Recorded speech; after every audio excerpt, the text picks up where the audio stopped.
Now let us understand the importance and limitations of statistics in economics. Okay, so first let's concentrate on the importance. Say it helps you to understand the economic problems. Now we can understanding economic problems and identify the causes behind the economic problems and formulate policies accordingly. So how does statistics help? Whenever I am collecting any data regarding our definite problem, I'll understand what is the reason behind it. Okay, once I understand the reason, it becomes easier for me to find out the solution. Now it helps working out cause and effect relationship.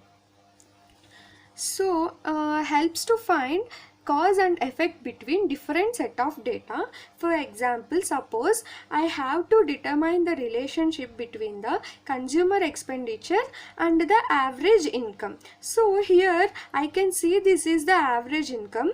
Okay, let's say X is the average income and Y is the consumer expenditure. So here my cause and effect relationship can be worked out because the average income was X and the consumer income was Y. Now suppose if the average income goes up to, let's say, X plus 10, so my consumption expenditure rises by Y plus 2. So I can have those cause and effect relationship which can be understood only through statistics. Then comes the economic theories. Helps to formulate economic theories. See, statistics play a very important role in help you to formulate the economic theories. And economists assume relationship between two variables. The two variables means income and expenditure, then collects data to test it. The theory develops when assumption is valid. Then comes the next important role function is economic forecasting. So what does statistics do it? It helps to predict future trends and change in one variable due to change in another variable. So basically economic forecasting can help you because of statistics. You can do the economic forecasting and then you can understand how the variables changes because of that.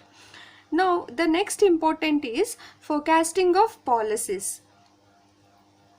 Helps in policy formulation. What does it mean? Say, because I have the statistical data, for example the census data which can be collect the government of India, it helps them in formulating a policy which is for the overall development of our country, and so for it leads expected domestic production of wheat will help to determine imports required for wheat in 2017 based on expected demand of wheat in the country in 2017.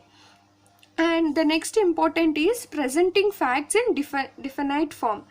So for example, average income of village above poverty line versus average income of village above 12,000 per year. So what happens is statistics will help you to present the data in a definite format. If I tell you average income of village above poverty line, it won't really make sense, okay? But then if I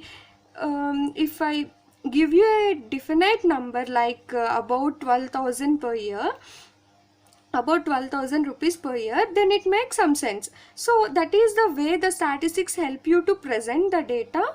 It's presented in a definite format and hence it become easier to understand. And the next important is condensing elaborate data. I give you the example of census, and whenever you have so much of data, statistics will help you to condense the data. For example, per capita income versus remembering income of all citizens of a country. So these are the importance of statistics. Now let us see what are the limitations of statistics. The first thing is limited to study of numerical facts only. The statistics study the numerical facts only and ignores the qualitative aspects. I already told that qualitative aspects means like emotions, happiness, feelings and so on. And the next thing is study of aggregates only, like individual items have no consequence in statistics. And the third one is only homogeneous data is considered. The heterogeneous data get ignored out here. And the fourth one is true only on average basis. And the last one is without reference they may prove to be wrong. So these are the limitations of statistics. Thank you.